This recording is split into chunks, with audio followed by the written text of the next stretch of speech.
ಹೋಗಿದ್ರೆ ಅದು ರೋಗ ಗುಣ ಆಗಲ್ಲ. ನಾವು ಸಮಾಧಾನ ಇದು ಮಾಡ್ಕೊಳಕ್ಕೆ ಹೋದ್ರೂ ವಾಸಿ ಆಗುತ್ತೆ ಹೇಳೋ ಅಂತ ತಾಶ್ಚಾರ ಮಾಡಿದ್ರೆ ಇನ್ನೂ ಸ್ವಲ್ಪ ಜಾಸ್ತಿ ಆಗುತ್ತೆ. ಯಾಕಂದರೆ ನಮ್ಗೆ ಅದರಿಂದ ಏನು ಗೊತ್ತಾಗಲ್ಲ. ಡಾಕ್ಟ್ರ್ ಹತ್ರ ಹೋದಾಗ ಅವರು ನಾಡಿ ಹಿಡಿದು ನೋಡ್ತಾರೆ, ಇದು ಕಫದ ನಾಡಿಯೋ ಇದು ಪಿತ್ತದ ನಾಡಿಯೋ ಅಂತಂದು ಅದು ನೋಡಿ ಅವ್ರು ಅದಕ್ಕೆ ತಕ್ಕಂತೆ ಔಷಧಿಗಳು ಕೊಟ್ಟು ಇದು ಮಾಡ್ತಾರೆ. ಹಂಗೆ ನಾವು ಅದು ಹೋಗ್ತಾ ಇದ್ದರೆ ಮಾತ್ರ ಅದಕ್ಕೆ ನಾವು ರೋಗದಿಂದ ಬಿಡುಗಡೆ ಹೊಂದ್ಬೋದು.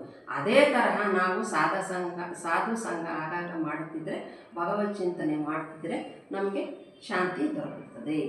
ಸತ್ಸಂಗ ಮಾಡುವುದರಿಂದ ನಮಗೆ ಆಗುವ ಪ್ರಯೋಜನಗಳು ಎಂದರೆ ಮನುಷ್ಯ ಸಂಘಜೀವಿ, ಆದ್ದರಿಂದ ಒಳ್ಳೆಯವರ ಸಂಘ ಮಾಡಲೇಬೇಕು. ಅಂದಾಗ ಸಜ್ಜನರ ಸಂಘ ಮಾಡಬೇಕು. ಸಜ್ಜನರ ಸಂಘ ಹೆಜ್ಜೇನು ಸವಿದಂತೆ. ಸಜ್ಜನರ ಸಂಘ ಮಾಡುವುದರಿಂದ ಒಳ್ಳೆಯ ಶಾಂತಿ ನೆಮ್ಮದಿ ದೊರೆಯುತ್ತದೆ. ನೋಡ್ರಿ, ನಾವು ಸತ್ಸಂಗ ಮಾಡೋದ್ರಿಂದ ಅಂದರೆ ನಾವು ಒಳ್ಳೆಯ ಒಂದು ಜಾಗ ಸೇರ್ತೀವಿ. ಅದೇ ಥರ ನಮಗೆ ಮನುಷ್ಯರಿಂದ ಸಂಘಜೀವಿಗಳು ನಾವೆಲ್ಲ ಥರದವರು ಇರ್ತಾರೆ.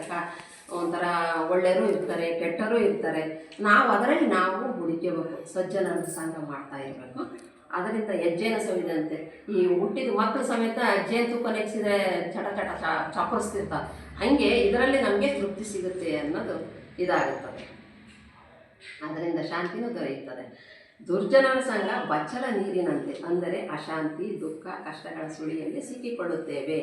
ದುರ್ಜನರ ಸಂಘ ಮಾಡಿದರೆ ನಮಗೆ ಅದರಲ್ಲಿ ಗೊತ್ತಾಗ್ತದೆ, ಅದರಿಂದ ನಮಗೇನು ಸುಖ ಸಿಗಲ್ಲ. ಈ ಜಗತ್ತು ಭಗವಂತನ ಐಶ್ವರ್ಯ. ಜನರು ಐಶ್ವರ್ಯಕ್ಕೆ ಮರುಳಾಗಿ ಭಗವಂತನನ್ನೇ ಮರೆತು ಬಿಟ್ಟಿರುತ್ತಾರೆ. ಅಂದರೆ ಭಗವಂತನ ಐಶ್ವರ್ಯ ಆಗಿರುತ್ತೆ ಜಗತ್ತು, ಆದರೆ ನಾವು ಭಗವಂತನ ಬಿಡ್ತೀವಿ.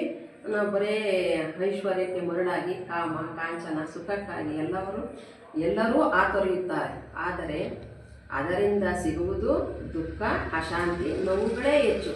ಈ ಸಂಸಾರ ನೀರಿನ ಸುಳಿಯ ಹಾಗೆ. ದೋಣಿ ಏನಾದರೂ ಸುಳಿಗೆ ಸಿಕ್ಕಿತು ಎಂದರೆ ಮುಗಿಯಿತು, ಮೇಲೆ ಏಳಲು ಆಗುವುದೇ ಇಲ್ಲ. ಹಂಗೆ ನಾವು ಸಂಸಾರದಲ್ಲಿ ಸಿಕ್ಕಂಡಾದ್ಮೇಲೆ ಮನೆ ಮಕ್ಕಳು ಗಂಡ ಅತ್ತೆ ಮಾವ ಇದರಲ್ಲಿ ಒಂದಂತ ಆಗ್ತಿಲ್ಲ ಅಂದರೆ ಒಂಥರ ಸಿಕ್ಕಂತಿರ್ತೀವಿ. ಮಕ್ಕಳಾಗ್ತಿರು ಮೊಮ್ಮಕ್ಕಳು ಬರೀ ಇದೇ ವ್ಯಾಮೋಹ ಒಂದು ಇದರಿಂದ ಇರ್ತೀವಿ. ಈ ಸಂಸಾರ ಸೀಗೆ ಮುಳ್ಳಿನ ಹಾಗೆ, ಒಂದರಿಂದ ಬಿಡಿಸಿಕೊಂಡರೆ ಇನ್ನೊಂದರಲ್ಲಿ ಚುಚ್ಚಿಕೊಳ್ಳುತ್ತದೆ. ಹಂಗೆ ನಾವು ಒಂದರಿಂದ ಈಗ ಮಕ್ಕಳಿಂದ ಬಿಡುಗಡೆ ಆದರೆ ಮತ್ತೆ ಅಲ್ಲೇ ಮೊಮ್ಮಕ್ಕಳಾಗ್ತಿದ್ರು, ಮರಿ ಮಕ್ಕಳು, ಅವ್ರಿಗೆ ಮದುವೆ ಬರೀ ಇದೆ ಆಸೆಗಳಿಗೆ ಕೊನೆ ಇರಲ್ಲ. ಆ ಥರ ಆಗುತ್ತೆ.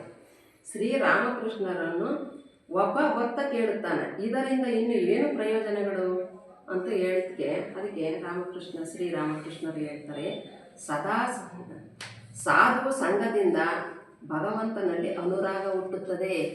ನೋಡಿ, ಭಗವಂತನಲ್ಲಿ ಅನುರಾಗ ಹುಟ್ಟುತ್ತದೆ, ಭಗವಂತನಲ್ಲಿ ಪ್ರೀತಿ ಹುಟ್ಟುವಂತೆ ಮಾಡುತ್ತದೆ. ನಮಗೆ ಸಾಧು ಸಂಘದಿಂದ ಪ್ರಾಣ ವ್ಯಾಕುಲತೆ ಪಡಲಾರಂಭಿಸುತ್ತದೆ. ಭಗವಂತನ ದಯಾಮಯ ಎಂದು ಹೇಳುತ್ತಾರೆ. ನೋಡಿರಿ, ಭಗವಂತನ ಸಂಘ ಮಾಡುತ್ತಾ ಭಗವಂತನಿಗಾಗಿ ಪ್ರಾಣ ವ್ಯಾಕುಲೆ ಪಡಲಾರಂಭಿಸುತ್ತದೆ. ಭಗವಂತನ ದಯಾಮಯ ಎಂದು ಹೇಳುತ್ತಾರೆ. ಭಕ್ತ ಕೇಳುತ್ತಾನೆ, ಅದು ಹೇಗೆ ಅಂತ. ದಯಾಮಯ ಅಂತ ಹೇಗೆ ಹೇಳಬೇಕು ಆತನನ್ನು ಅಂತ ಒಬ್ಬ ಭಕ್ತ ಕೇಳುತ್ತಾನೆ. ಭಗವಂತ ನಮ್ಮನ್ನು ಸೃಷ್ಟಿಸಿದ್ದಾನೆ, ಆದ್ದರಿಂದ ನಾವು ಭಗವಂತನನ್ನು ಬಲವಂತದಿಂದ ಕೇಳಬೇಕು. ಆತನು ನಮ್ಮ ತಂದೆ ತಾಯಿಯಲ್ಲವೇ? ಹಾಗೆ ಹೇ ಭಗವಂತ, ನನಗೆ ಶ್ರದ್ಧಾಭಕ್ತಿ ಕೊಡು ಎಂದು ಕೇಳಿಕೊಳ್ಳಬೇಕು. ನಾವು ಕೇಳ್ಕೊಳ್ಳೋದೇನು, ಮನೆ ಕೊಡು, ಮಠ ಕೊಡು, ಇದನ್ನು ಕೊಡು, ಆ ಮಕ್ಕಳು ಕೊಡು ಅಂತ ಇದರಲ್ಲಿ ಇರ್ತೀವಿ.